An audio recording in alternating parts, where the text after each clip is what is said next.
And we are live. No. Oh no. Look Are at we us. naked? We are live on the internet. Run away! Oh, wait.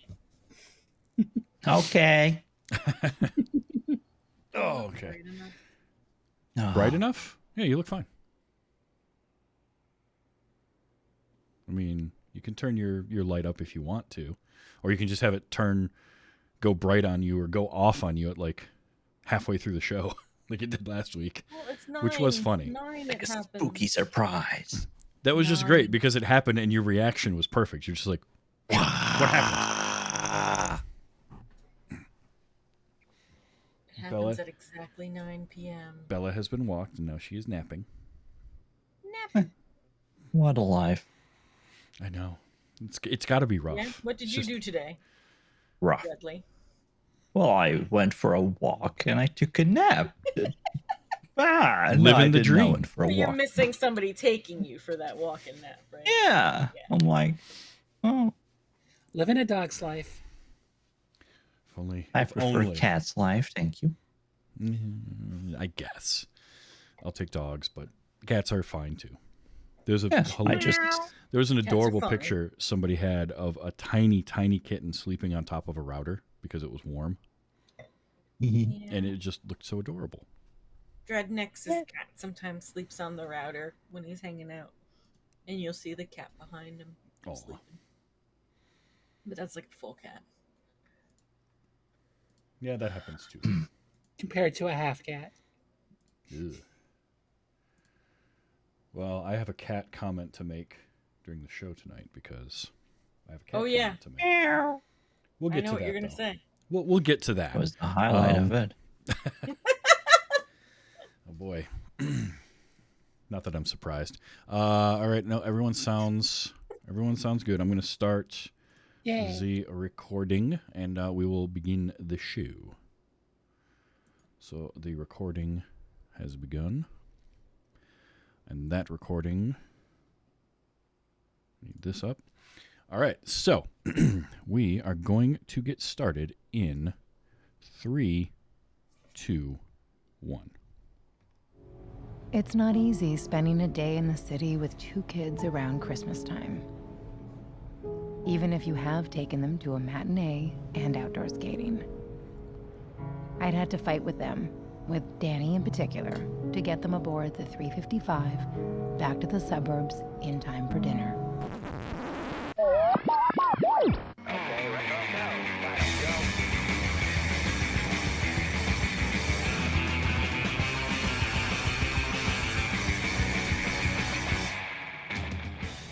Hello and welcome. Welcome and hello. This is Wait, You Haven't Seen? It's a show where we talk about movies, and specifically we talk about a movie at least one of us has never seen before. I'm your host, Travis, a.k.a. TV's Travis. This is episode number 187. It is week 2 of 2022's Spooktober Gore podcast crossover. And we are talking about the 2017 horror anthology XX. Here to talk with me about it from the Gore podcast, the Wicked Kitten, always getting into trouble, Monica. Hi. Hi. The endearing and ethereal Faye. Hi. And the dread you've been feeling since you turned on this podcast, Dreadly. Well, hello. So, all right. Faye, you had seen this movie before, correct? Yes. Yeah, Okay. I watched it when they first released it on Shudder about a Right. year or so ago. Okay. So you were familiar with it, you know everything. Monica, did you know about, prior to us deciding to do this and start thinking about anthologies to do for this, had you heard of XX or did you know much about it? Not a thing. Not a thing. Okay. Dread, how about you? Nope. So I was in the same boat. I might have come across like seeing it listed in somebody's IMDb, but that would have been about it. Like I knew nothing about it. And so when we started talking about what movies to do and anthologies came up, I saw this and I started reading about it, and it intrigued me because the whole project was started to have all women writing and directing it and doing horror, which that already just an anthology of all women writers and directors, but then for it to all be horror stuff as well was even more intriguing to me. So I thought this was a great one to jump onto and check out. And I love a good horror anthology anyway. I think that horror short stories work really well. I know we talked about this probably last year, but Monica, what do you think of like anthologies and short stories in horror? Does it work for you? Do you not really care for them a whole lot? It usually goes by the rule of there's always one that you really like, and probably one you don't, and one that's kind of whatever. It, you know, it's an interesting way to tell a story. Mm-hmm. I mean, I enjoy like Tales from the Crypt and things like that. So like, I've got my favorite anthologies, and so yeah. I mean, I like them, is what I'm trying to say. Okay, yeah. But there's always one I don't like in the There's always one story you just don't like. This is just the At one that you least. just don't connect to. It's fair enough. Dreadly, how about you? Are you a fan of the anthologies and the short stories, or do you prefer just mostly feature length when it comes to your horror movies?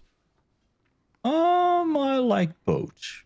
But when it comes to anthologies, I do appreciate the if you're doing them well, what goes in with that. Because you have a movie, you can take your time. You have an hour and a half, 2 hours, whatever.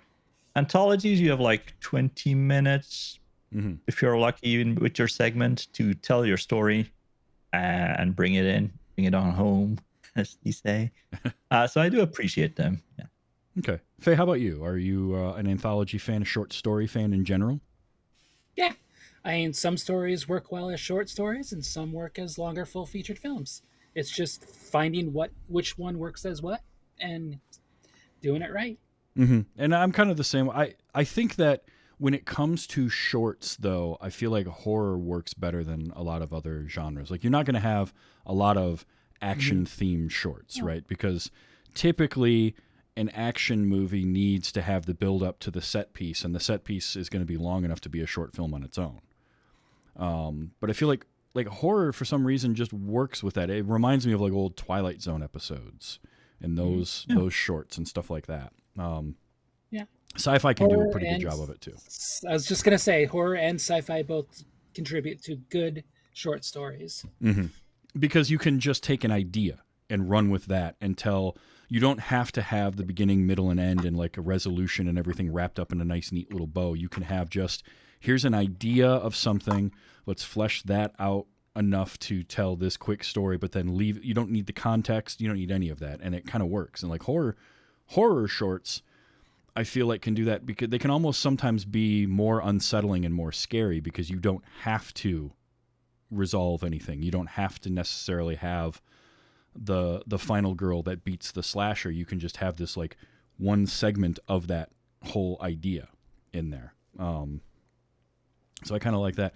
Faye, what did you think of this anthology? There was good and bad. I mean, for me, I like the opening and the closing. The two middle ones were either meh or what is this? Take your guess on which one's which. But I like the two bookends. The Okay. two bookends were really good.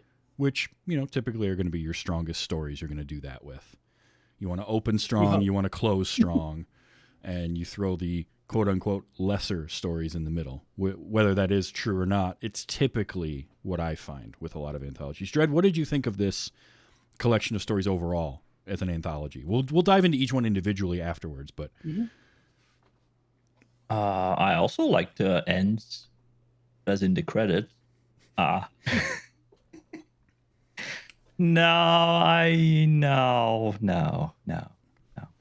Didn't do anything for you? Nothing whatsoever, actually. Okay. That's the sad part. Okay. Monica, what about you? Just as an overall collection of stories.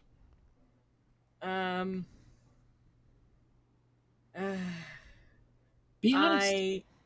Yeah, I know. it's hard to I will agree that the first and the last story are the strongest. But there was a lot to be desired from most of the stories, unfortunately. So one thing that's different here is there is no connective tissue between any of it. Like, a lot of times in your anthologies, like Trick or Treat is a horror anthology we've covered on this show and I've talked about quite a bit, and that all centers around the Halloween holiday, and it's all kind of in the same town, and so there's stories going on at the same time, and that holds them together.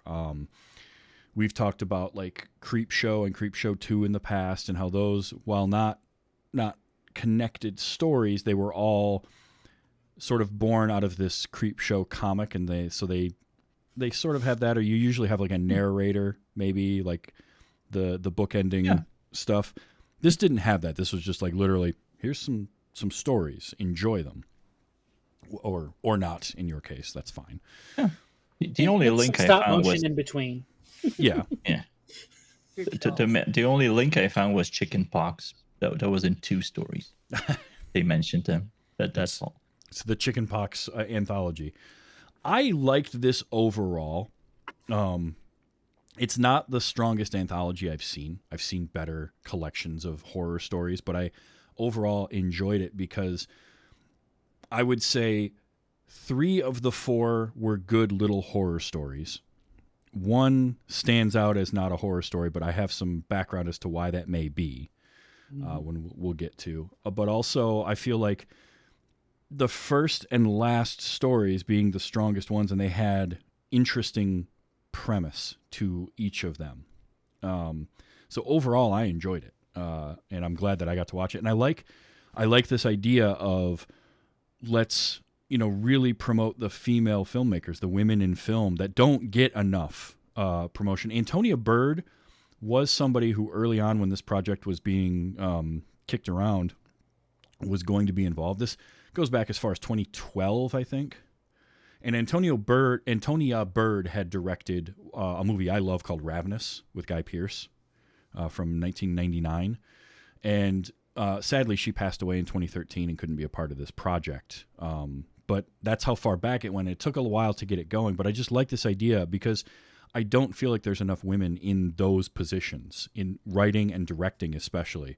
We're getting more. We're seeing people like Olivia Wilde get to direct a lot more and whatnot. But I just feel like there needs to be, because you're going to get different perspectives on stories instead of just it being men writing and directing everything all the time, which it has been for decades. So I like that quite a bit.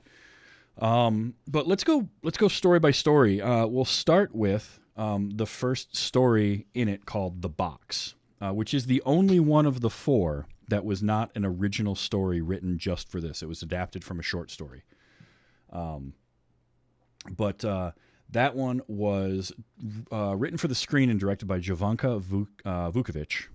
And this was, I would say, this was my favorite of the 4 shorts. It felt the most like, it gave me the most of that old Twilight Zone type feel. And I'm curious, Monica, what did you think of The Box opening, especially as the opening, the first thing you're going to get when you're watching this? In the beginning, I really liked the feeling. Like at first, when I heard The Box, I was immediately thinking, "Oh, is this like the story that I've seen 1,000 times from like there's like a movie about it, and there's like an old, I don't remember if it's a Twilight Zone, the one with the button in the box, different story." Yeah. But like at first, I was like, "Oh, are they redoing this one?" I thought the same but thing. No, it's something different. And it was, it's got some creepy stuff to it. It's got a little, it was definitely interesting. Yeah, it was. I think the biggest problem I had with it was probably the ending, but It went a little beyond what the ending should have been. Well, okay. So Faye, what do you think the ending should have been? Where would you have ended it? When they were eating her, it should have ended. yeah, okay. So end it. That would have made it better. So I would have loved that part. So end it at the dream sequence? Yeah. Okay. And not have it be a dream sequence.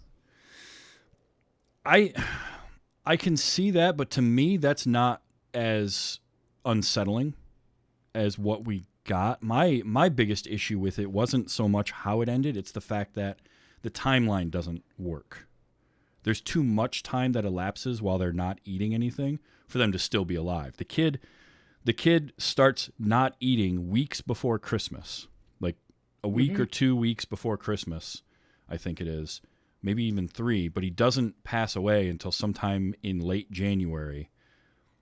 And your body's not going to last that long, especially he would have been in the hospital far before Christmas time. If they're having to carry him through the house by Christmas morning because he can't walk on his own, they would have had him in a hospital with like a feeding tube or IVs by that point.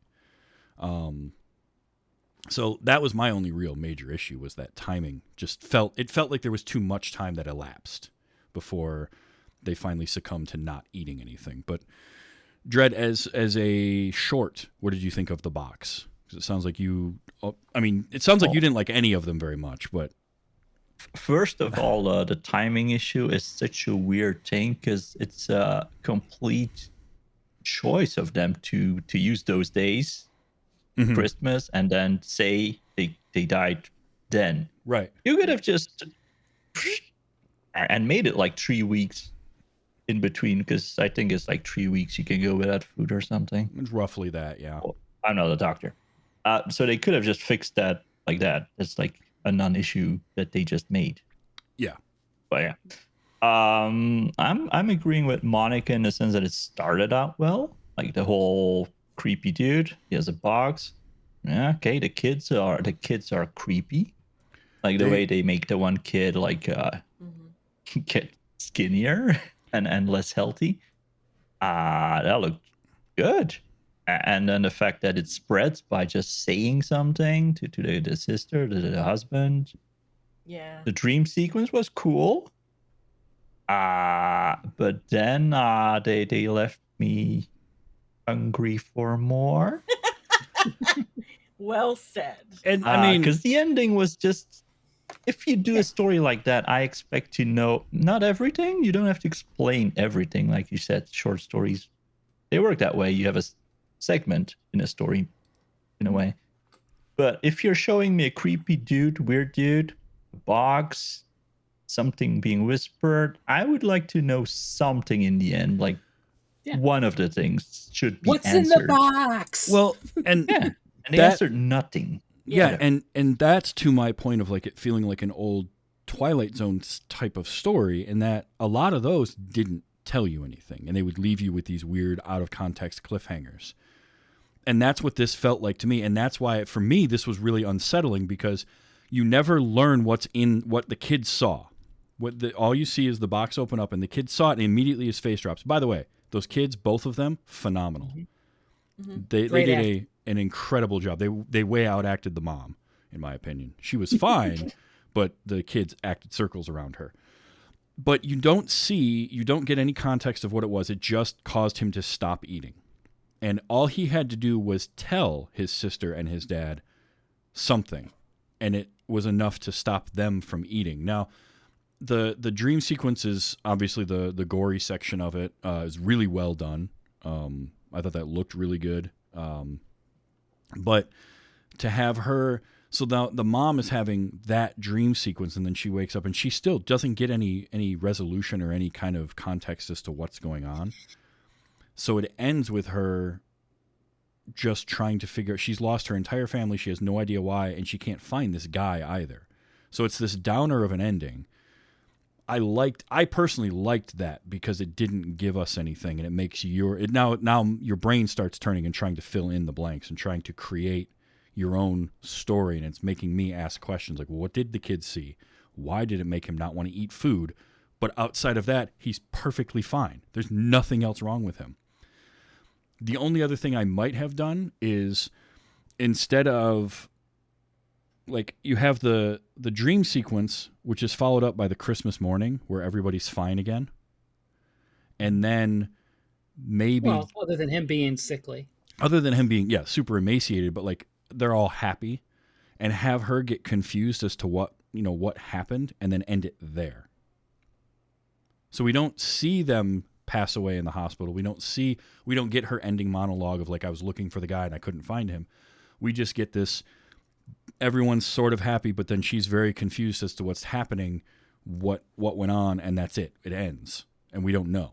That's maybe where I would have stopped it, but I think one of the cool things about stories like these is they can hit different people different ways. For me, it was all that lack of context made it super creepy.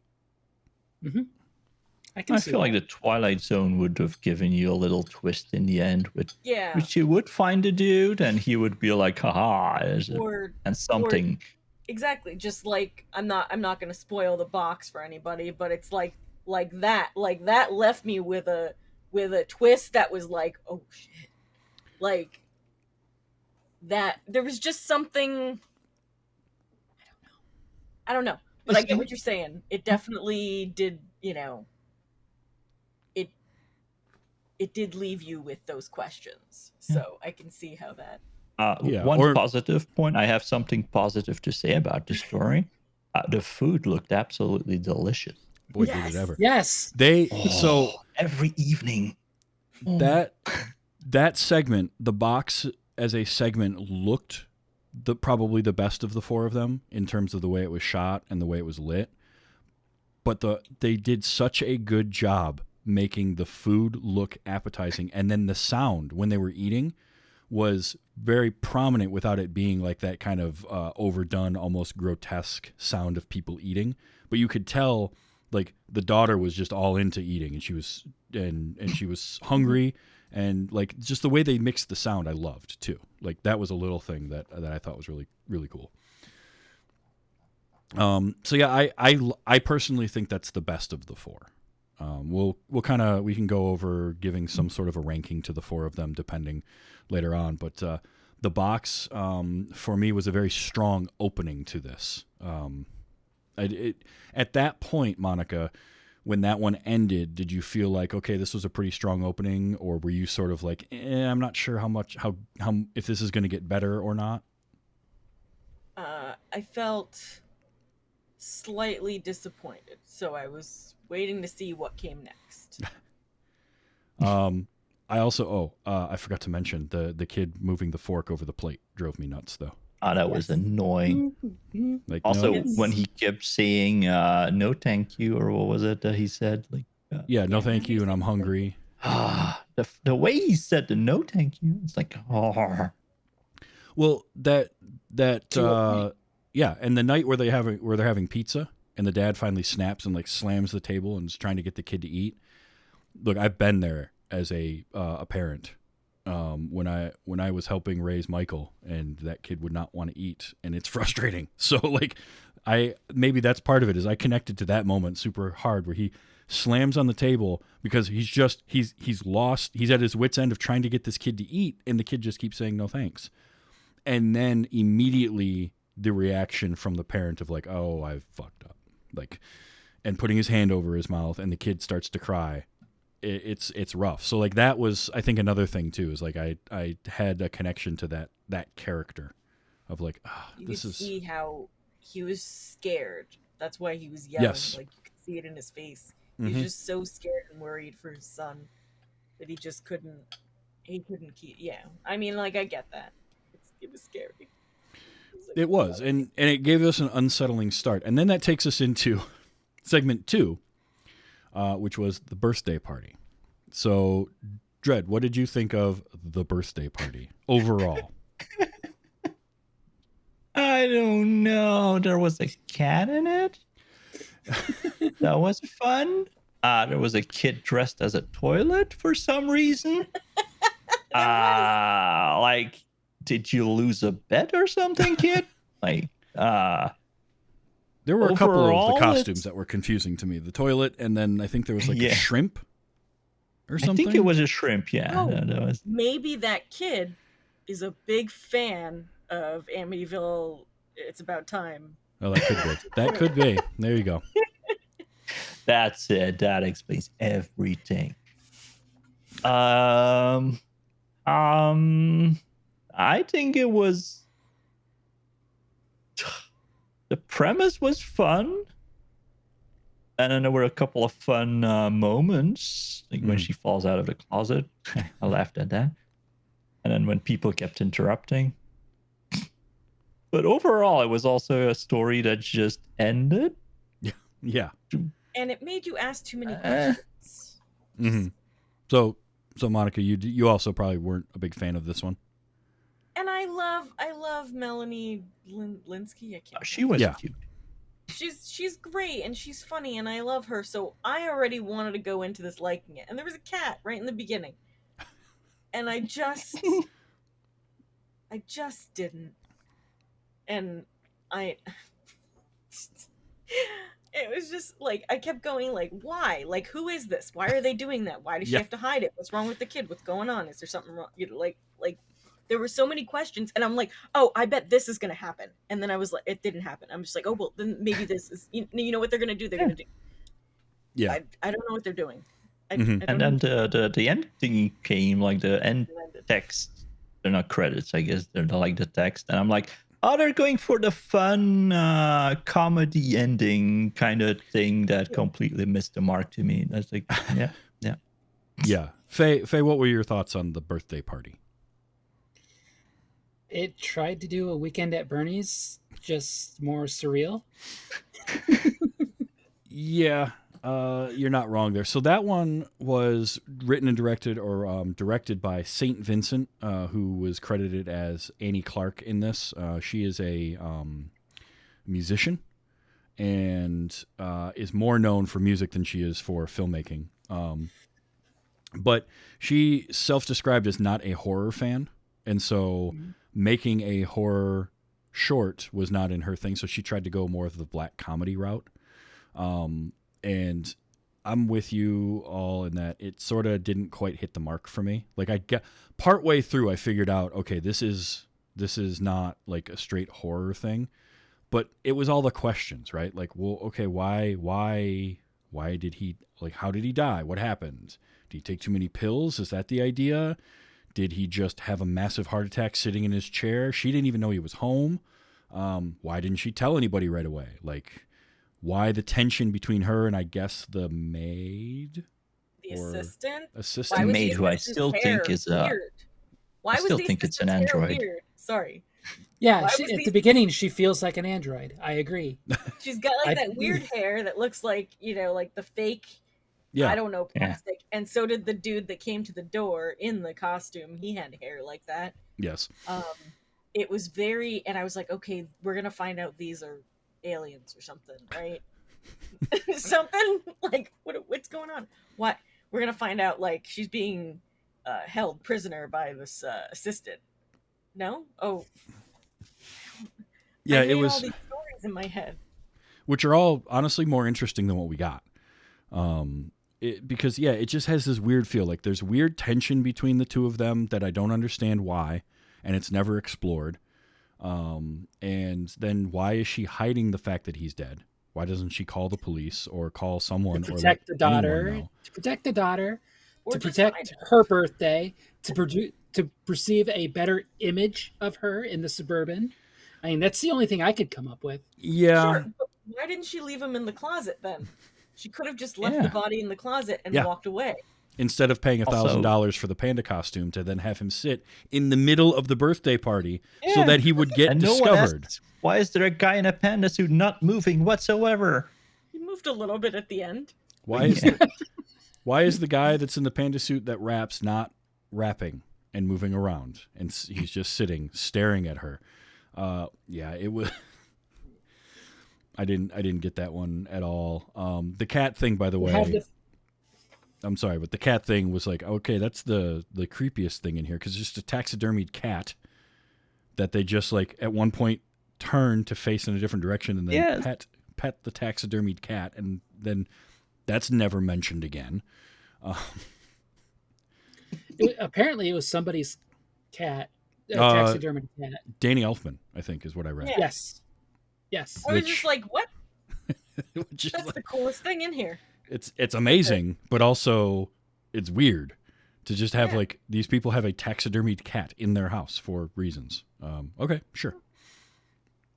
Maybe it was a cat that they loved. It's suburban. Yeah. Who knows? Yeah, that was the other part of it too. Is like the you can tell obviously they're kind of upper middle class, upper class, rich people of some sort or whatever, and there's a lot of status stuff that happens in that neighborhood because the neighbor that came over that invited herself to this person's daughter's birthday party because she felt left out was annoying. Yeah, it was just She a also weird. never changed, by the way. She No, she stayed in her nightgown and bathrobe for the whole thing. didn't try to hide him, just didn't change, didn't comb her hair. And you're right. I love her. She is great in everything that I see her in. And she was fine. Because she wasn't acting like an android. So it was just weird. It was very odd, and it had a music video feel to it. Especially the last half of it where everything's in slow-mo and it's just the music. And so it sort of fits then that it was St. Vincent that did that and is sort of a music video director, more so than like a film director, like a narrative story thing. Because it did have that odd kind of feel to it, almost like the visuals were thought of like people coming in slow motion, and the costumes. Because I'm sorry, that was the first thing I noticed. Like, why is that kid wearing a toilet as a Halloween costume? I've seen some odd Halloween costumes, but that one has got to be the weirdest one I've ever seen. Also, it was a birthday party. Yeah, but I mean, the daughter was wearing a parties costume. have costumes. Yeah, I guess so. But And I'm the not weird- coming as a toilet. Yeah, I well, probably knew the story he was in and came dressed accordingly. Ow!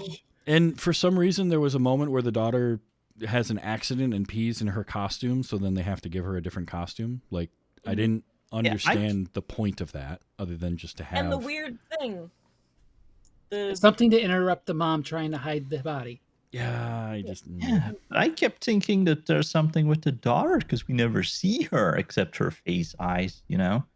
And then when she gets in the ghost costume, she does like a weird thing at one point. I'm like, oh, something's going on with the daughter. No. she scares the mom. Yeah. And I'm like, those, okay. those sheets too, they were a little over shiny. Were they vinyl? Yeah, they were like Yeah.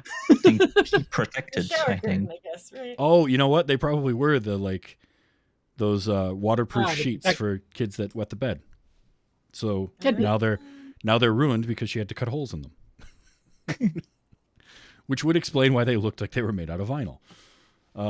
Yeah, birthday party was just kind of an oddball.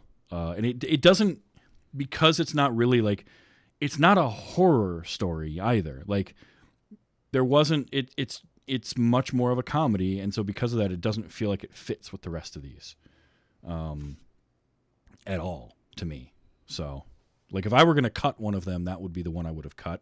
But then this thing would have only been 80 minutes long, or not even 80 minutes long. You know what they an hour. You know what they could have done that like could have made it better if it was just the thing around all the stories. Like if they somehow cut it where it was like one scene where she finds the body and they made it like a smaller thing.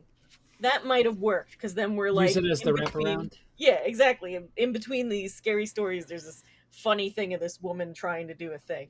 Oh, You know? I'd like that. That could have worked. That makes it, because now it doesn't have to fit the same tone. You can have the some of that levity, and it doesn't have to make sense.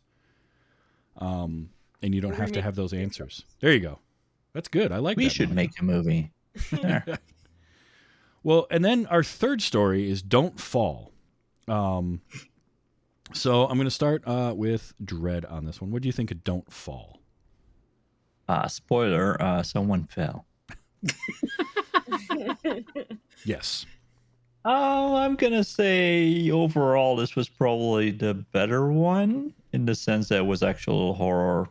There was a monster, there was some gore, some, a good scene from a movie. But once again, they left out much. Like, if you're doing a short story, I know you don't have to, you kind of start in the middle of a thing and you don't have to end, but you need to introduce your characters and the situation so you immediately know what's going on. Mm-hmm. Because you don't have much time to get the audience in. You need to.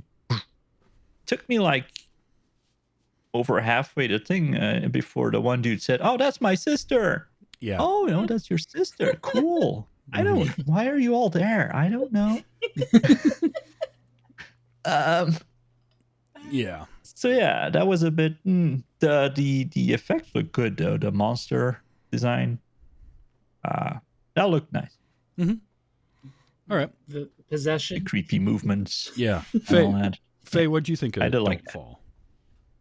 I thought this one was actually the weakest. Okay. I had no care about anybody that was there. Oh Yeah, no. okay, No, they got- not at all. Oh, they went someplace they shouldn't have. Oh, one got possessed and is now killing them all. Okay. Fair enough. Monica, how about you? What Ain't was it? Well- They did a bad job of trying to make us care about the characters in this. And I know it's a short story, I get it, but I've seen enough anthologies to know that it can be done. Oh, for sure. Like, you know, we watched Creepshow like 2 seasons ago, and they had a birthday party. Well, I guess this isn't the birthday party, but you have my point. There was that birthday one. Like, I knew who everyone's sister was, what happened in the past. Like, it was, I loved some of those characters and I hated other ones. Mhm. Like, I knew. And this was like, I didn't know them and I didn't care. And I didn't know what the thing was. Mhm. I don't think that scorpion thing is necessarily true, so just stay away from scorpions. Don't listen to movies. Well, sure. Yeah, but the creature design was kind of cool, and I don't know. I think maybe you could take that and do more with that somewhere. Yeah. Well, see, for me, like I'm watching this one, and what this felt like to me was redo it, tighten up the script of this part of it a little bit better, because like Dredd said, you don't get it takes the pacing of it is poor. Like it's only 20-25 minutes long, but it's poorly paced. But this felt like the soft opener, the opening part of a longer horror movie about whatever this creature is. And this was the group of kids that gets killed by it initially, and then we meet our actual cast of characters who are dealing with whatever this thing is. This is all the stuff this is the 15 minutes before the opening credits of the movie. The prologue. Yeah. Because I do like conceptually it's kind of a cool idea of just this whatever this thing is. We don't know anything about it. In fact, the first time watching it, because I watched it twice today, and the first time watching it, I didn't realize that she cut her hand when she like backed away from the wall, and that was what caused her to have the scrape on her hand, because she's leaning. Well, she's leaning against the wall, and her friend comes over and then starts staring at the pictograph behind her, right? And she moves away from it, and then while she's away from it there, she like slips and scrapes her hand on the ground, and that's what caused the whole thing to happen, because that's when later on she's like, hey, does this look infected? And she goes into the cabin, and then when she wakes up outside and her hand is starting to turn, that's when I realized, oh, she scraped her hand. And then I was like trying to remember when it happened. Did it happen like on the rock when her friend scared her there, or what? So it needed. It's just a bad thing to have. Like it's a short story, so you shouldn't have to think back. When did I see this Exactly. again? That's not what. If this is a 2-hour movie, okay. At the end, you might be. Oh wait, yeah. In the beginning, there was that, but like a short story. Yeah. No. Yeah. No. That could have been done better. I think that from a concept standpoint, I like this one a lot. The execution wasn't great. Now, this was written and directed by, what was her name? Roxanne Benjamin. She has done a lot of shorts. She did a segment of in an anthology called Southbound. She did this. She was a producer on the original VHS. She directed a couple episodes of Creepshow that we've Skin Crawlers episode, and also The Companion.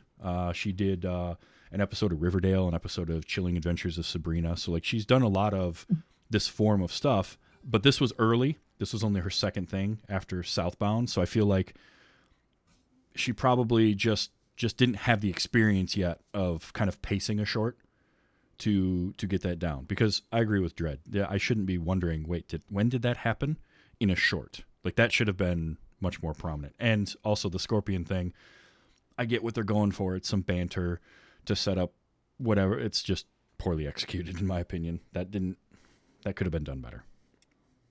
Faye, you looked like you were going to say something. No. Hmm. No, I was just agreeing and going, oh, okay, she's done work. Yeah, now I will came agree. after this. The creature effect, the makeup work in that segment was pretty good because the lighting of it, they did a good job of like they added for the prosthetics and everything, and then to light her from above so it gives her face this weird shadowed look was really good. And the use of like odd camera angles and flipping the camera upside down, her starting to crawl down the sheer rock face. I was like, oh, that I don't like. No, thank you. We don't need to. I don't need to be that girl with the broken leg, the bone sticking out of her leg. By the way, that always gets me. And I say that she deserved it for scaring her friend. Well, who sure, was of afraid course she did. fights, because I am also afraid of fights. And F that friend. I mean, I'm not going to Note to disagree with self. that. Note to self: don't scare Monica by pushing down. Oh, Yeah, I'm not going to disagree with that, but at the same time, anytime somebody has the broken bone with the bone sticking out of the skin in a movie, I'm just like, yeah, I don't want to see that. And then it's for her looking up, and it's the upside down camera angle of the monster friend of hers that's crawling down. I'm like, ugh. So that worked for me. But yeah, I mean, overall, it was. I felt like this one was good, not great, and it sort of it being in the middle made sense because it definitely wasn't one of the strongest stories. It had the tropey, dickhead character, discount Bradley Cooper looking guy with like kind of white guy dreads. Oh God. I don't even want to think about that. I am trying to figure out why, though, the Gretchen character, the blonde, why she had the name Travis woven into her sweater. It was for you. Because I don't know if you saw that or not, but it was like in It's all blue for on her you, white Travis. sweater. It's It all had for Travis you. woven in there. So I don't know. that was weird. It also had the most jump scares of any of them. mm-hmm. And, again, a short story, you don't need the context, right? We have no idea what this thing is, where it came from, how did it possess her to get her out of the trailer, or did it, because we're seeing like from a perspective of this creature looking inside the trailer, but then she just wakes up outside of it in the desert. And that was, I'm like, okay, how did that all go down? Because it just cut away. But, again, it worked okay, but it was not it was definitely not the strongest of the four. Although I'd liked it better than Birthday Party. So that's me. And finally, our fourth segment. So there's four stories in this one. Is Her Only Living Son. Faye, what did you think of Her Only Living Son? Best one of the batch. Okay. I mean, it's a continuation basically of Rosemary's Baby.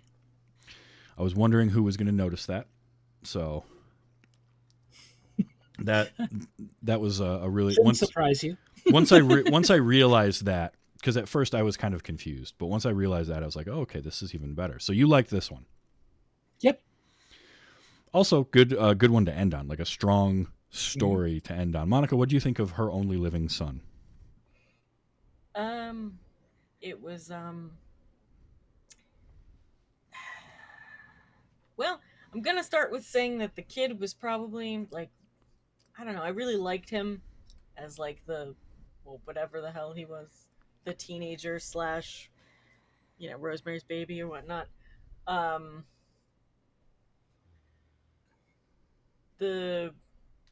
don't know. It was a decent story. I had some trouble with the ending once again, but there's a lot of like creepy people being. I've never seen Rosemary's Baby. I know what happens in it basically, but I've never seen it. You need to watch it. Only there was a podcast for that.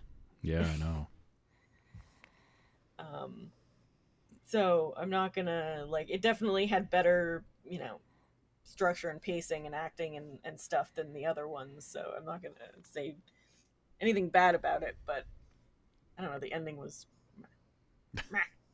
Dread, and how at this about- point, oh, go I ahead. had been like, "Ooh, this seems good." That's not what's in who.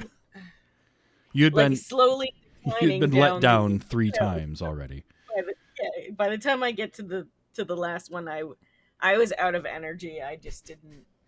I don't know. And I was sitting there like didn't know what questions to ask, and I just sat there and I was like, it's called Her Only Living Son.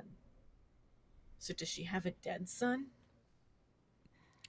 Which is the stupidest question. But I will admit that it's an odd title for this if she only has one son, and like that's not that's not a thing, because she mentions two names at the beginning when she's talking to the doctor, but then she only has one son whenever like 18 years later. But I seem to remember her mentioning two names when she was talking to the doctor. So I don't know. But Dredd, what did you think of Her Only Living Son just on its own? Well, it had potential.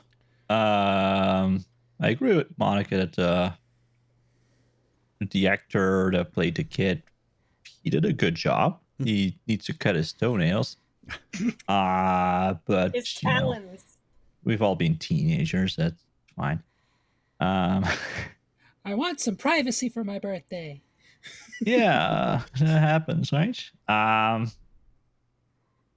I liked it. I expected to see Daddy do his thing, but then suddenly they're embracing each other. She's just telling us a story that we really don't care about. Let's be honest. We've already figured it out, or we don't care.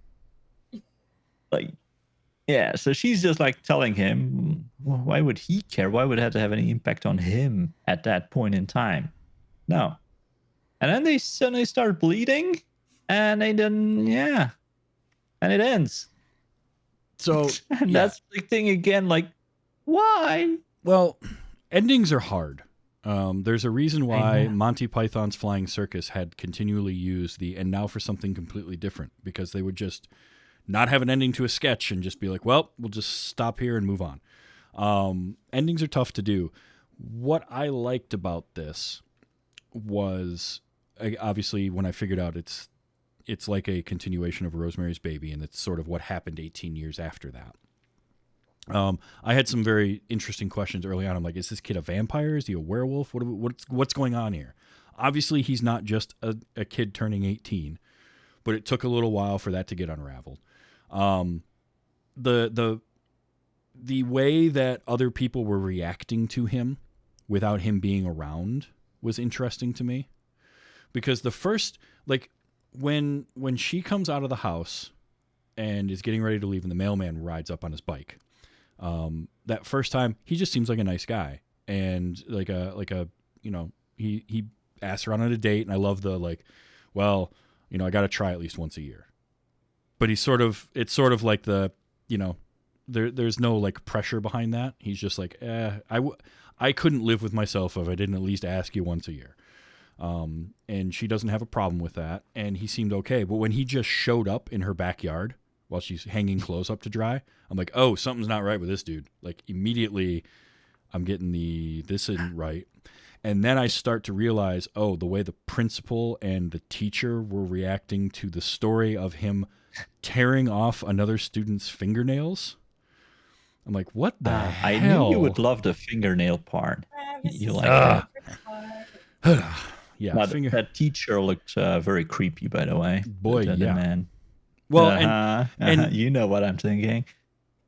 But did you see what I named, by the way, the last episode of Gore? Did you see what I named it for you? Yes, I did. Thank you for that. But that was the thing, is the way that the teacher and the principal looked and they were acting, and then when the mailman shows up and I'm like, oh, something's not right here, and then he starts to give that same vibe, and I'm like, okay, so what in the world is... Yeah. And that's when I start piecing it together. I'm like, okay, so it's the devil's kid. It's Satan's child. Whatever. Like the moment they were in school, I was like, well, you're a cult or something, right? Yeah, that's going to go that way. It felt very Omen, very Damien. Yeah. He does need to get that nail fungus looked at, though, because that's not going to get better. I promise you, kid. No amount of going at it with a pair of shears, gardening shears, is going to help. Like metals. If you need shears to cut your toenails, it's He's using like tin snips. Sometimes when you use your feet a lot, your toenails get real thick, and it happens. But the thing that for me, while the execution of the ending was very low budget, right, where it's like literally just projecting an image onto them of their own face, which was odd, because it was like her face projected on top of her face, and it was obviously they just didn't have a lot of budget to do much there, but from a storytelling point of view, I found it interesting because this kid's turning 18. He has spent his entire life on the run with his mom. We get the impression they've been moving from town to town. She's trying to keep him away from his dad, who I think had figured out what happened when he was conceived, which is why she ran, but she's telling him a different story. But the kid's trying to kind of fight the urges that he has, and it's his mom that's keeping him grounded in that way. And so he is now at that point where he's got a choice, because he also has this desire to know who his dad is, right, and to know where he came from. But now his mom is starting to tell him the story. That was her way of like bringing him back and not giving him the choice of not having to fall to who his father is, and him making that choice, and that's why they both started bleeding. Now the execution of it's kind of odd, because you're right, they're just like standing there embracing, and there's noise, but we don't see anything. We saw that one flash of like movement, like there was something in the house, but we don't ever see what it is. Mm-hmm. I feel like maybe with more budget they could have like fleshed that out and shown that climactic scene better. But it was her basically telling him, you don't have to be these urges or these feelings that you have inside you that are making you treat people this way, or like tear off your friend's fingernails, because that's a little weird. But it's like he's trying to fight it, and he doesn't want to necessarily succumb to that. And she is trying to be his lightning rod. But it ends up being that, well, if his choice is to do that, then they both die. I feel like they needed more time for that, because I didn't get the feeling that he was fighting anything. The way he's doing it is like, well, I'm going with that now. See ya. Well, they needed more time to have more scenes where he's like rebelling, let's say. You know? I mean, you're not. I'm not going to say that. Story. Yeah, I'm not going to say that that's not accurate, because it certainly is. Like this is one that could have used more time to tell its story. Almost like if they had done three 30-minute segments and cut the birthday party one out. Yeah. That gives this another 8 to 10 minutes. That's a lot of screen time to tell a lot of story for this particular one, to give us more, because that was the feeling that I was getting during that ending scene. But I can see where, like, okay, you don't really have enough of the kid interacting with anybody other than his mother to know. That squirrel. Yeah, well, yeah. Poor squirrel. I was also this was the story that actually had something to say that was in the other stories as well, but in this one it was more obvious to me.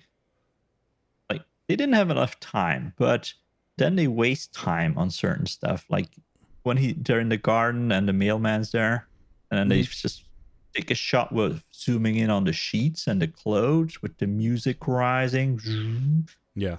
All for nothing. There's nothing there. There's no reason for that shot to be there except to waste time. And they did that in other stories as well. It was like, Yeah. Yeah, now I will say that this for me was the second strongest of the four. I did like the box a little bit better than Her Only Living Son. Not just because the title Her Only Living Son doesn't make sense, in that they say his only living son at one point. They never explicitly say, the devil or Satan or Lucifer or any of that, but they make the allusions to it. But I did like this as and I think that it was a strong one to close it on versus the other two that they could have chosen. So I'm with that. But yeah, this one failed in execution more for me at the end. Up to that point, though, The first like 2/3 to 3/4 of this, where it's her dealing with stuff, and her her performance was great as the mom, and like trying to figure out what's going on. There's a lot of people hiding in closets in these stories, I noticed.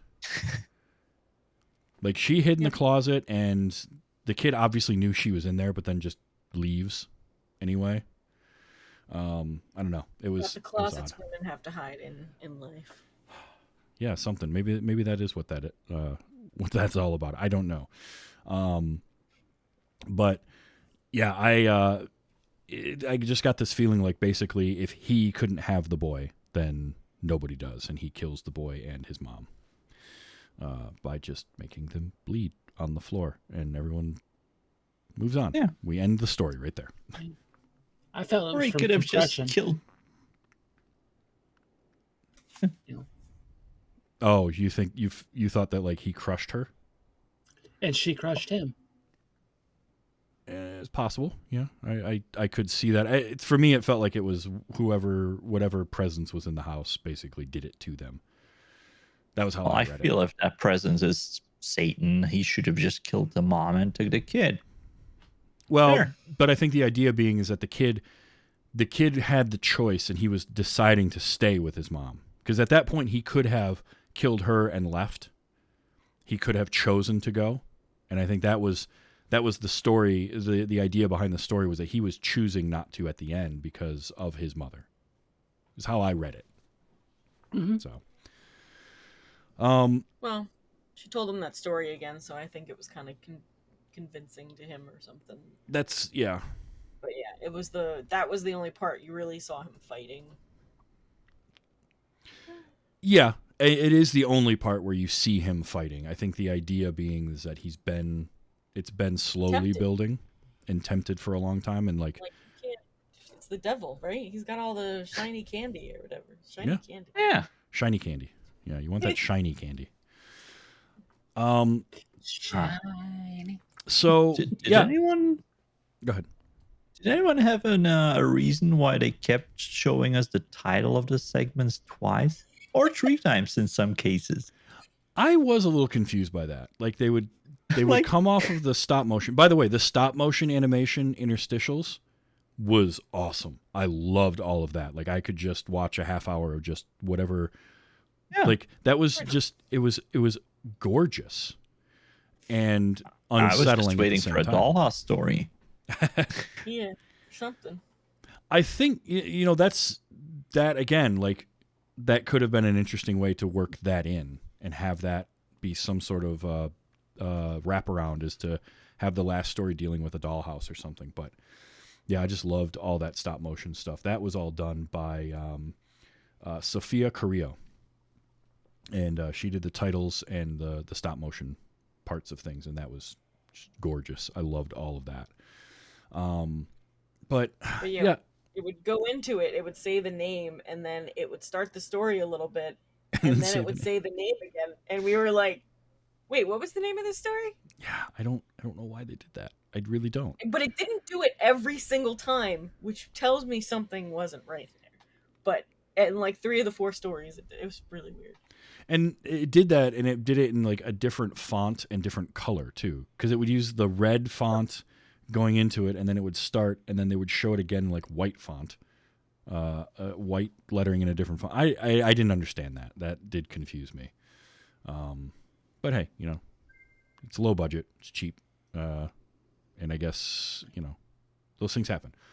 I personally think that this was worth watching. I'm glad that we watched this because, again, getting women directors and writers more notoriety and more just press and like more eyeballs on stuff done that way, I think is a great thing.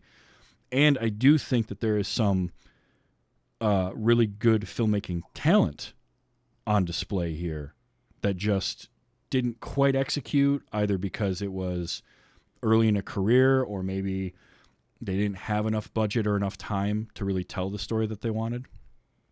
Because it was sort of that, like, Don't Fall, again, felt like the prologue to a bigger horror movie, which honestly I wouldn't mind seeing. I think that could be really interesting. The Box felt like a cool little short. Like that was the one that felt the most, and I think maybe because it was adapted from a short story, that's the one that felt the most complete to me. So do you have it sounds like Monica and Dredd, you just didn't like any of them, so it's probably pointless to ask you to rank them from your favorite to your least favorite, because it's just going to be a baseline of like fourth place for all of them.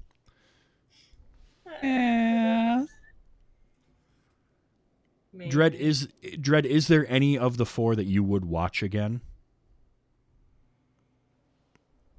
Well, knowing now what I know, not really. I would say the third one, I guess, because that's like fine.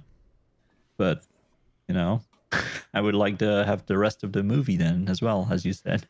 Like, Yeah, okay. Monica, how about you? Is there any of them that you would watch again, or that you enjoyed enough to say, yeah, that was a decent little short?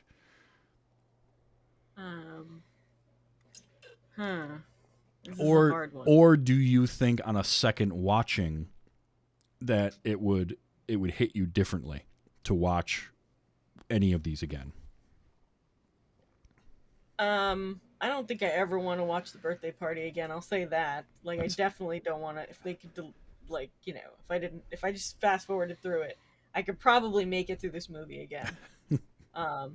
Would it be different on a second viewing? Yeah, probably. I don't know. I love the whole concept of having women directors. You know, I'm a feminist and all that, and I think it's really important to showcase that kind of talent and things like that. Mm-hmm.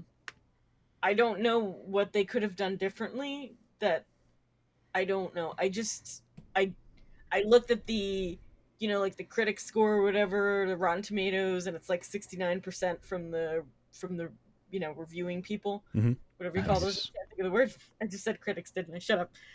And then it's like 20% from the fans, and so it's like very weird, you know, because there's definitely talent there. It's definitely worth a watch, just because, you know, half of us didn't like parts of the movie. Mm-hmm. You know, it's definitely worth a watch, though. Faye, how about you? Did you have a favorite of the four? Would you rank them in any way? 4, 1, 3, 2. Yeah, that sounds about right. I can see that. I would probably swap 1 and 4, just because again I liked the story being told in the box. I just look as the last one as an epilogue for Rosemary's Baby. Oh sure, no, absolutely, and yeah, when I kind of like once I figured out okay, the boy is, you know, that, then I'm like, oh, this is a continuation of Rosemary's Baby. That's a cool idea, like to do that, because that movie is something, and to go, you know, 18 years later and sort of see the fallout of it, I think is a cool idea. So that's another one I wouldn't mind seeing more of, because that could get really weird really quick. I'm gonna watch Rosemary's Baby. We'll put it on the list.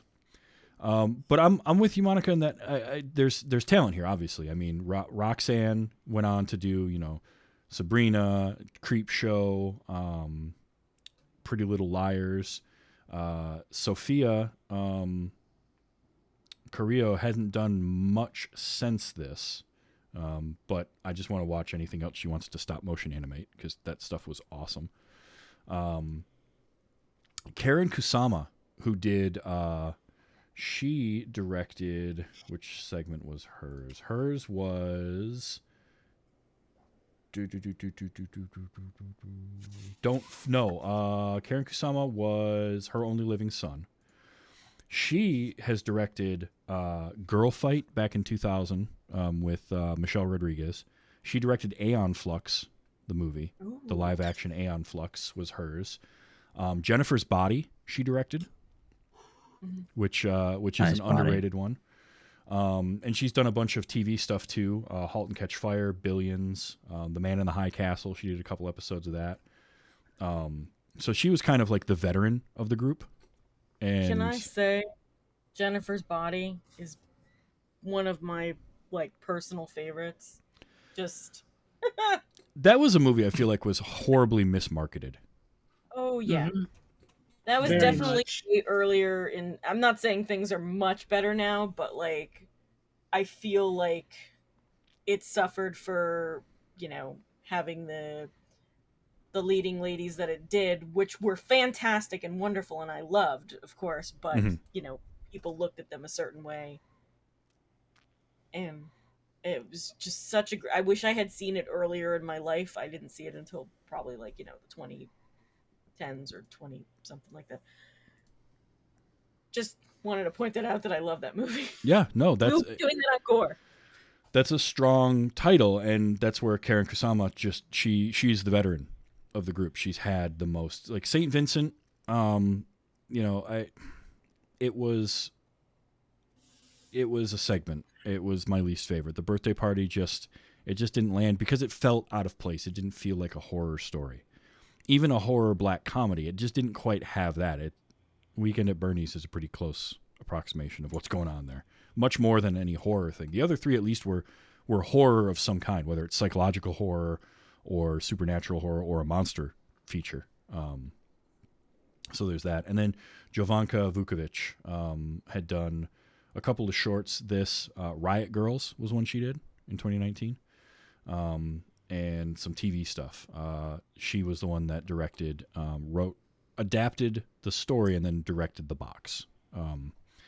And I wouldn't mind seeing a longer version of that too, because I think again there's some interesting stuff in play there. Although I don't know how much longer I would go. I do think it works better as the short.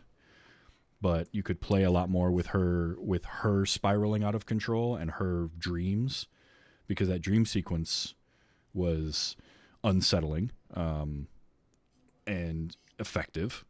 So You give your body to your children.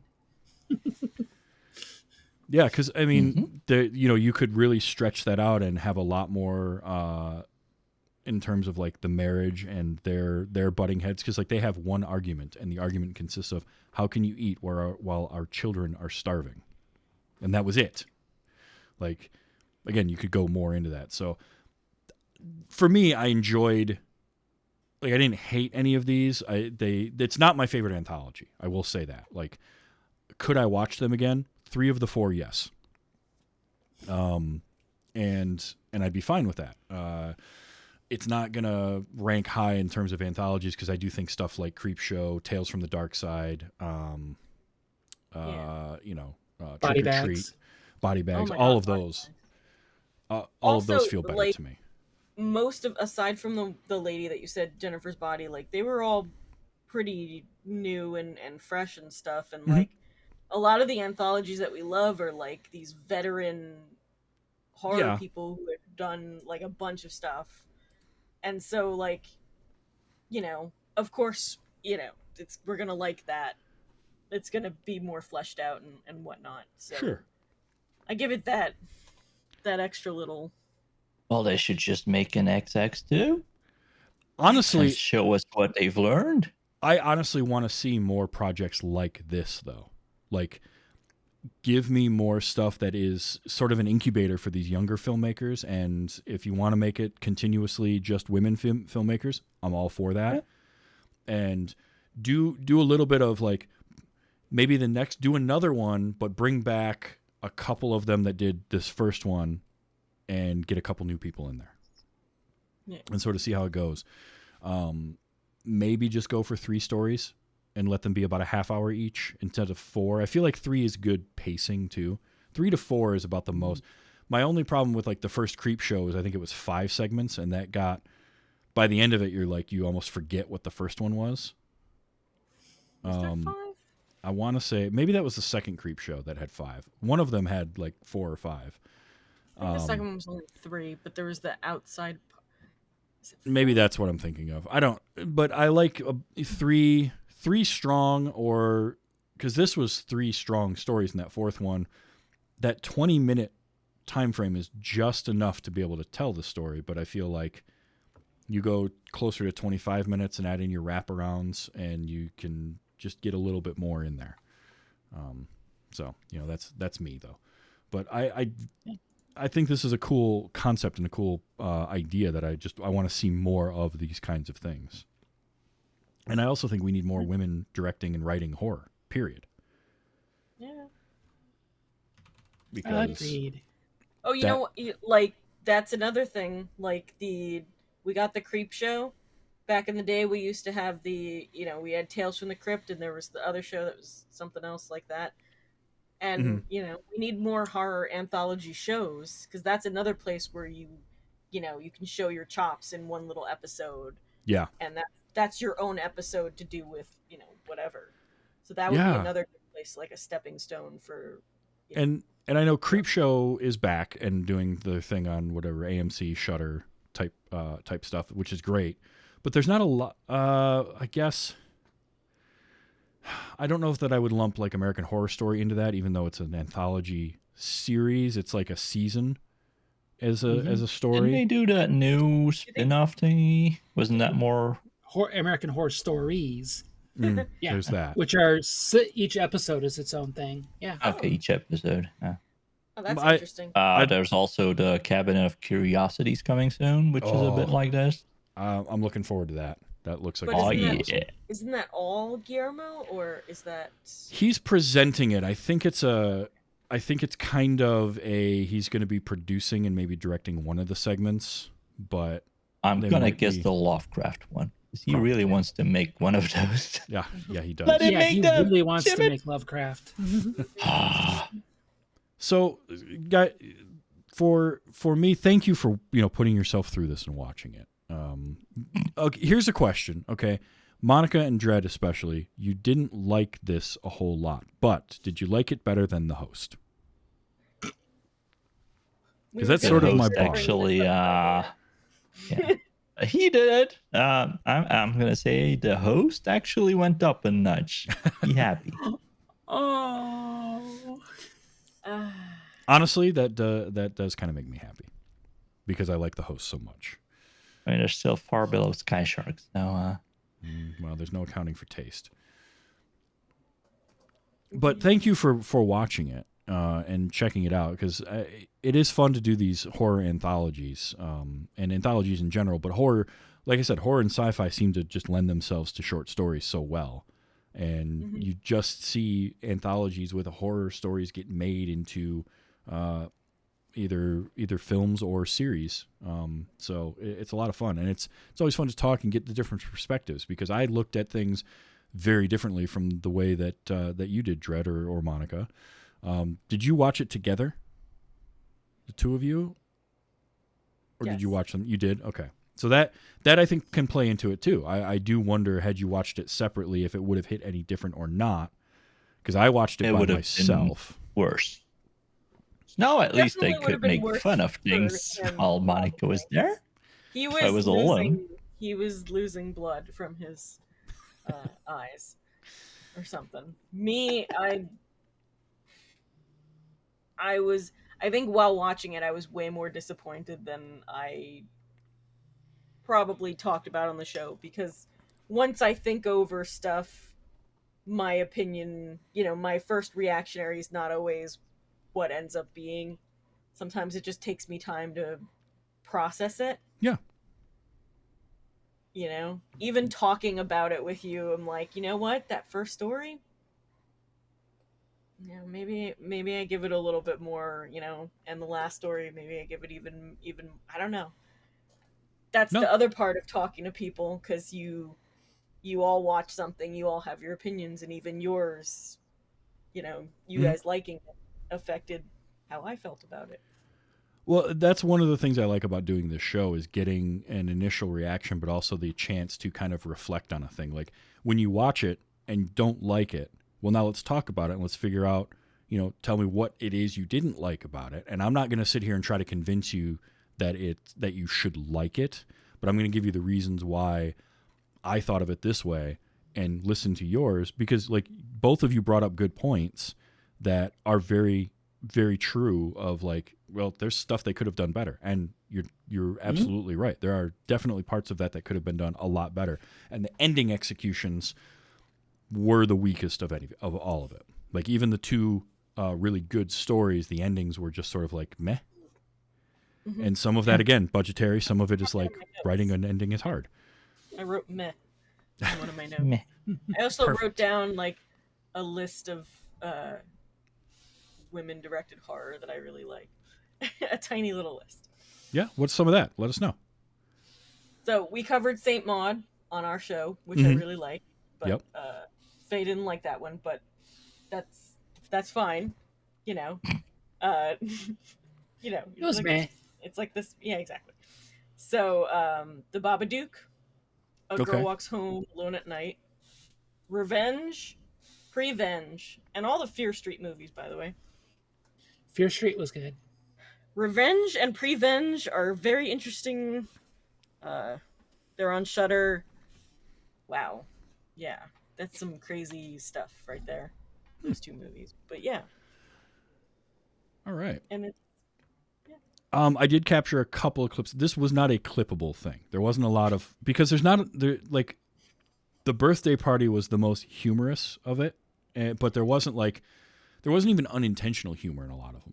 Right?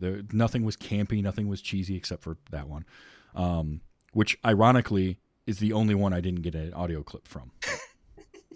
So figure that out. But I had to get from the box. I had to get this because just the kids' reaction to it. I mean, if you don't eat, eventually you'll die. It's that simple. So, And I was like, oh, okay. And the kid's yeah, like, no, that- his that's chilling. eyes are all darkened and sunken, and like that was chilling to have him react that way to the doctor. I was like, okay, so I got that. From Don't Fall, I had to get a couple of these because while that character was just a jackass, he was also kind of funny. Where he's talking about the campsite they have, and she's like, "How did you even find this?" I commune with nature, and it shows me the way. It shows him the way. It just shows me the way. It's the way he says the way. Yeah, It is the way. because he was baked by that point. When they're standing on top of the rock, and he's like, "You just should let me plan every year." So apparently, and there again is a thing. This is, I guess, is a yearly thing that they do. But This is why you guys should let me do the planning every year. Oh, we'd end up in a strip club in Vegas. Some booze cruise in Louisiana. Yes, how good was that though? Seriously. like he just, come on, that was awesome. Well, maybe not. I don't know. And then his last line, or one of his last lines. Oh man. I got way too stoned, you guys. I got way too stoned. That was a huge joint he was smoking, and he smoked it very quickly. And then from his only living son, or her only living son, rather, was just because it was the way, like, the mom of the other student, as they're sitting in the principal's office, and she's just losing, like, her grip on reality because the way these people are reacting to her daughter's fingernails getting ripped off by another student. your son tore my daughter's fingernails off. How do you react to that? And she's so calm when it happens too. Like, well, sorry. Tore them clear off. So now I have that. I can put in my soundboard. It didn't occur to me that she had any idea about it. Like, I thought she was surprised about it too, until the end when she starts telling the story.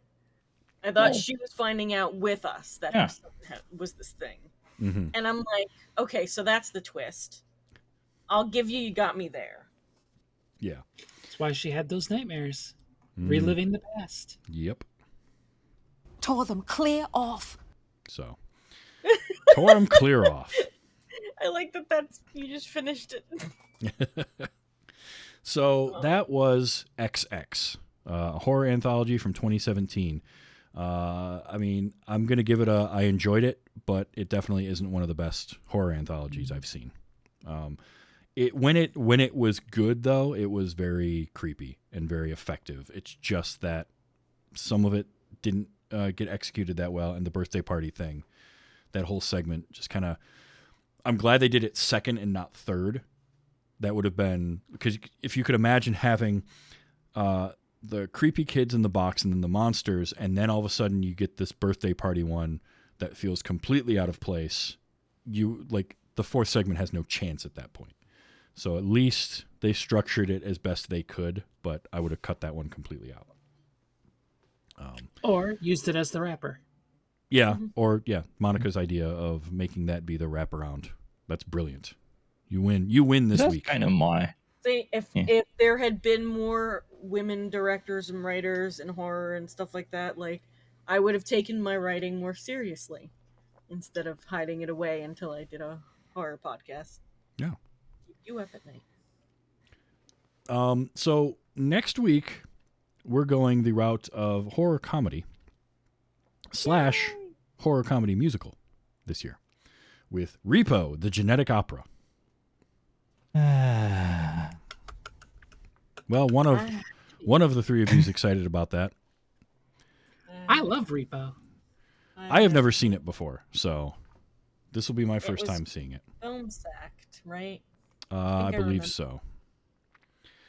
And it's got Barry Pepper. No, Alex Winter. Is he in it? I'm not sure. It's got Anthony Stewart Head. It's got there you go. Oh, Nigel.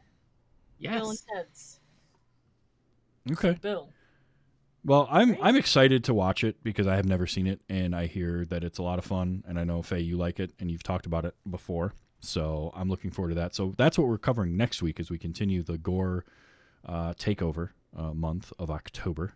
Speaking of gore, Monica, where can people find gore? Okay, first, let people who don't know somehow, what is gore, and where can they find it? Gore is a horror podcast hosted by all of four of us that have been on this episode of Wait, You Haven't Seen. And you can find that at, I forgot to write it down again, Anchor, anchor.fm/Gore Podcasts, I believe, right?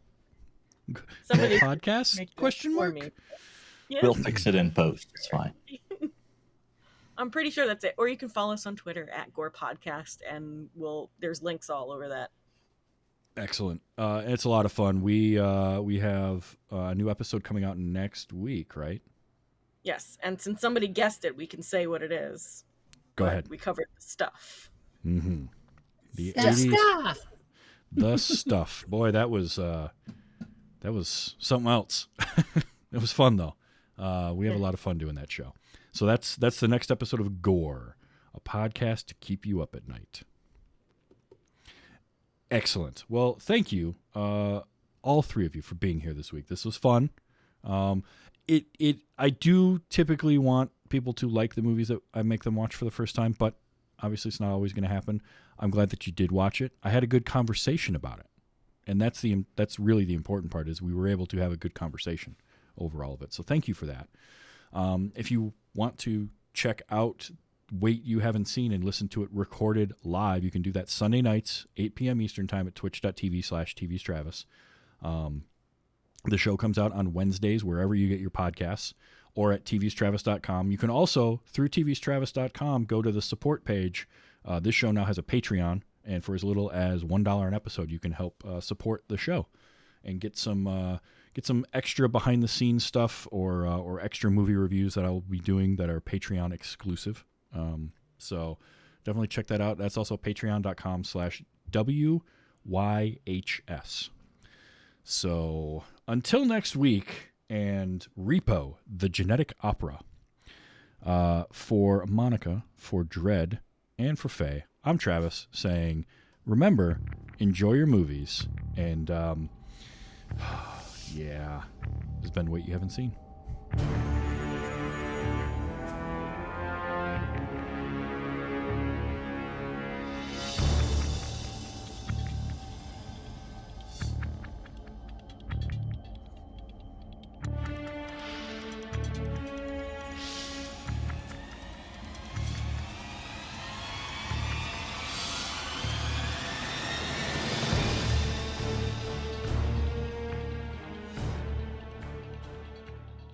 What You think they want people spray painting dicks on those ancient murals? Hieroglyphs. Petroglyphs. Hieroglyphs are Egyptian. Oh my God, I hate you so much sometimes. Easily the funniest line in the entire movie. Yep. All right, we're going to stop the recording. There we go. So we'll get those uploaded. But what you drinking there, Monica? What you got? Some wine? Some Yes. white wine. Fruited wine. It's I like have been drinking, yeah. bottled white sangria, so it's just like wine with flavorings, I guess, in it or something. White sangria. White sangria? That's I don't like... know how that what? works, but okay. I mean, I Make it guess... with white wine. Yeah, I guess you technically can make sangria with white wine, but I've never had it. Drink red wine because it gives them. It's got the things in it. The tannins? You can't do the tannins?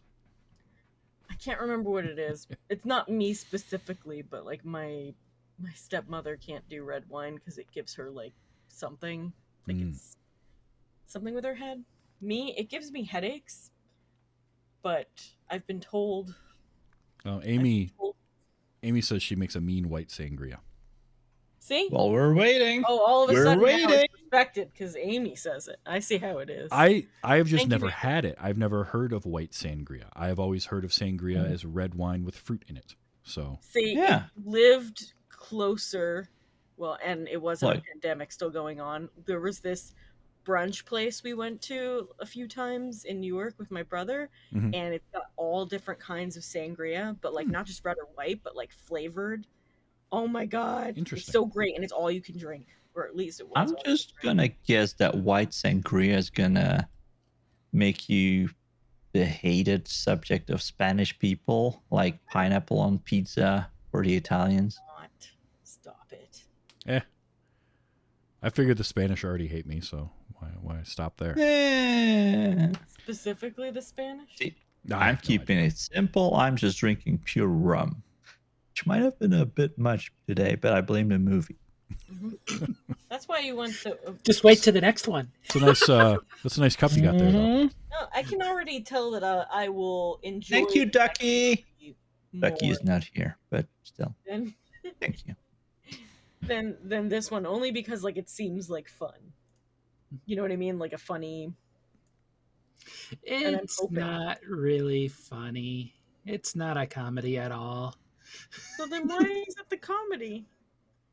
Musical. Comedy. Comedy. It's musical. Ah, Musical. look, at least I It's- liked the first movie we did, and I'm sure I'm gonna like the last movie we did because I know that movie. So 2 on 2 is already good, right? Is that better than last year's record? What was last year? Did I even like any movie last year? I can look. Hey, I didn't you like the Rocky. host. I didn't like the host, that's for sure. We did the. Which remind me next year. Oh, we did the Lovecraft Necronomicon. I Yeah. like that one. I have a couple. We did Rocky. Rocky Rocky Horror was, Picture Show. We did uh, Slumber. So We you did meant, Slumber like, Party Rocky? Massacre. You liked that. Oh, I like that. See? I You like a didn't- lot. You didn't love What We Do in the Shadows. That's the one. Yeah, because we did 5 last year. But 2 of them we liked. There you go. Half of the movies we really, really liked. That's a Mhm. good average, I think. I mean, that's not bad. It's batting 500. That'd put me in the Hall of Fame. Yeah. But that's also like a good thing. I love that. You're like I hope people like the movies.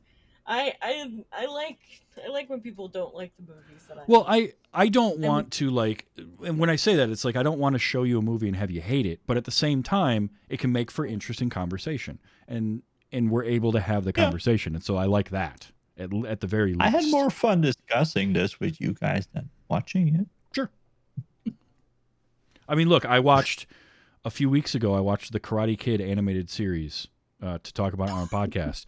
It was awful. It was a terrible animated series. It's bad, but it was enjoyable to talk about with somebody. So there's that. We're By the all way- masochists here. That's Yeah. You know, Karate Kid wasn't as bad as Chuck Norris and Karate Commandos.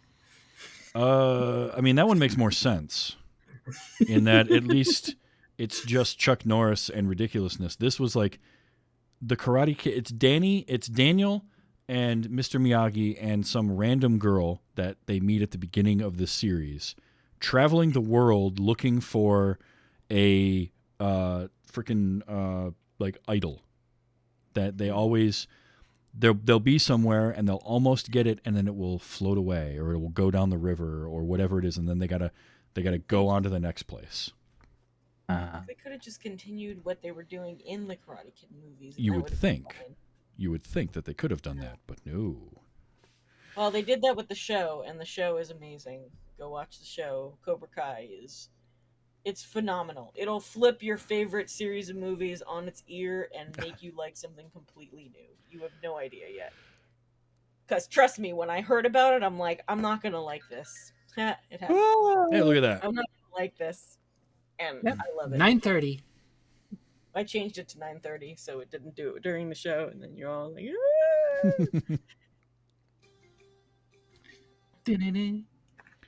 It's been going off all day. I have to get more new light bulbs. The lighting fixtures I have on either side of my TV in the other room, they're not. It's weird. The light bulb hasn't burnt out, but they're extremely dim. Are they unscrewing, maybe? I don't know. I think whoever ran the wiring in this basement in this house just did a shit job of it. Oh, you know what I just remembered I was gonna say? What? The line when the husband is like, you know, how can you eat when the kids are starving? And she's like, I have to eat or whatever. Gave me the same vibes as that, how can you eat at a time like this? Because I'm hungry. Yeah. Well, it was all delicious food. Oh, Yeah. I was like, I gotta marry that guy. No doubt. I mean, he's making. they had like He made like the full chicken dinner, mashed potatoes, Oh, vegetables, yeah. and then follows that up the next night with ribs, and then it's like yeah. Like French Uh, fries or something, right? yeah, it's like Spaghetti. ribs and fries, and he's spaghetti and meatballs, and then he's doing like Pizza. stir fry Chinese and noodles, and you got your pizza. Damn. They made that pizza themselves too. Mhm. What was it that they there was in the credits for that segment? They had a food Oh, Like food stylist or something. Yeah. a food stylist. I'm like, wow. Well, that's a real job. I mean, Yeah. every I mean, look every at the food food, commercial. He did Yeah. a good job. I would like that job, but I would probably. Probably none of that food was edible, but it looked good. And then Damn. there's Just the stuff that's already going in their mouths. Yeah, because that's the thing with food styling is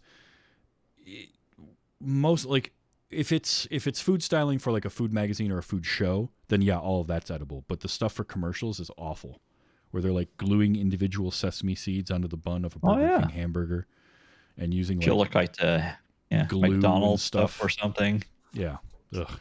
Nah. But yeah, like I accidentally watched. I think the name of the movie is Brain Damage. I was watching the Shout channel. By accident. Whoops. I think That that's what it's movie. called. I don't think it's the. Maybe it's not called that, but it's the one with Bill Pullman and Bill Paxton. It was on Shout hold on, Maybe it's not called Brain Damage. Bill Maybe it is. Pullman. Pullman. Hello, Mr. Pullman. And it's like so weird. It's like there's some kind of surgery happening with him, and he's going in and out. And there's this homeless guy. You know the Twitch Shout Factory channel, Brain dead. right? Brain Dead. That's what it is. I'm sorry, not Brain Damage. Brain Dead. And it was like such a weird movie, and I had weird dreams. Very weird movie because it's one of those like you don't know what's real, you don't know what's fake kind of things. Yep. But Bill Pullman, Bill Paxton, Bud Cort. Oh yeah, Bud Cort. It had the other dude. There's another dude in there that's cool. George Kennedy. It had George. Aw. Kennedy. It I had. love him. It had. There's another dude. Lee Ehrenberg, Willie Garson, maybe. He was in there too. That's cool. Yeah, I saw him. It was weird. I was looking at what's her name? Linsky? Monica Melanie. Lewinsky? Melanie. Monica Lewinsky? No, What? not Monica Lewinsky. Melanie. Her first movie was Heavenly Creatures, I have never seen that. and then she had a small part in The Frighteners. After that, so she worked with. She's from New Zealand, so she worked with Peter Jackson a good bit early on in her career. She was in a episode of Psych, and I loved her in that. It was the episode where Sean and Gus try to break into the male modeling world, where they're black and tan. Yeah, I love that. One of us is black, and one of us is tan. I don't remember her only because that was probably around the same time that I was watching 2.5 Men, which is what I know her from. Oh yeah, yep. Like that was just because she played like this crazy character. She was just funny. She was like one of the only things I really found funny on that show. But yeah, I guess I didn't know her when I saw her in that show. In thing, but I'm rewatching it now. Although I've stopped because I'm watching other things because that's how it works. Well, I mean, it is October, and there's a lot of horror month. Horror. Yes. I've been watching a lot of horror. Yes, and I've been making my posts in our Discord. Yep. You took the weekend to catch up a little bit. How's your leg doing? Much better than it was on Friday. That's good. Well, that's good, yeah. Yeah, no, 12-hour days are killing the leg. Oof. Not getting the rest. And that 10-hour sleep from Friday night to Saturday morning was really needed. Yeah, it's like your body needs to sleep to actually repair this stuff. Like, I never experienced anything until I started doing the long days also. That, and you know what helps? I don't know if you drink a lot of milk, but dairy. Lactose. So good. Oh, sorry. Well, then I ruined I'll that. just have I a can white do a Russian little without bit. milk. I can do a little bit without it affecting me, but if I drink, an actual cup, I'm cramping and everything else. That's no fun. No fun. I'm sure there's another alternative that I don't know of, but like they say Water. stuff in dairy. Protein. That's what it is. Protein repairs the fiber, so if you get a lot of protein and you rest a lot, it helps rebuild the ripped and messed up muscles in your body. And Sure couldn't hurt. Basically. Yeah, well, I just made another pot of my curry, so to have for dinners for the week. Curry. Yum. I finished off my I made pork green chili last Thursday, and I just finished that off today. It was all I had for the last 4 days. Charlie had some yesterday while we were playing Horizon Zero Dawn, the board game.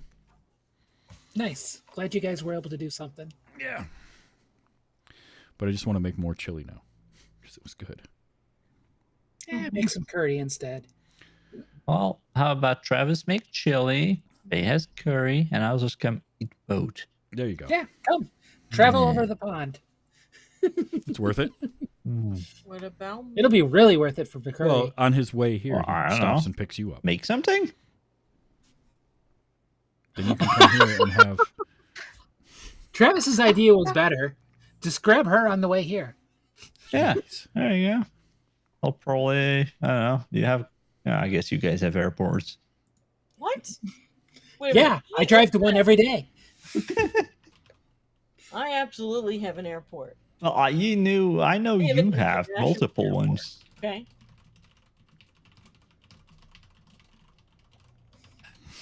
30 minutes from me. Alrighty. Well, I'm going to call that... 6 minutes from me. Yeah. I'll just send myself in a package. I got everybody's audio downloaded, so good. Yay! That's been working really well too, doing it for these using Zencastr. So thank you, everybody, and Monica for reminding me that exists every other week, because I had completely forgotten. I'm like, how am I I'm gonna have everybody? Wait a minute, I have You're a welcome Zencastr for account. using the thing that you recommended to me to use. See, it's the circle of life. That's what it is. All right, so I'm going to end the stream here. Thank you, everybody in chat, for hanging out. Ace and Amy was in there earlier. Sunday nights are a weird chat night. Yeah, Dread, you're in there. I was there. You are. Yeah. And just There were remember, other everybody, people, but they stopped talking. Zytrate comes in a little glass vial. So thanks, everybody, for hanging out, and we'll catch you. I'm going to be around tomorrow night at the twitch.tv/2dorkstv for those. Those were the days we're talking about jumping the shark still, and this week it is I Dream of Jeannie, the episode where Jeannie and the Major get married. So that was perfect timing. it was timed very well. So wrong show, good timing. So everybody have a great night, and we'll see you soon. Bye.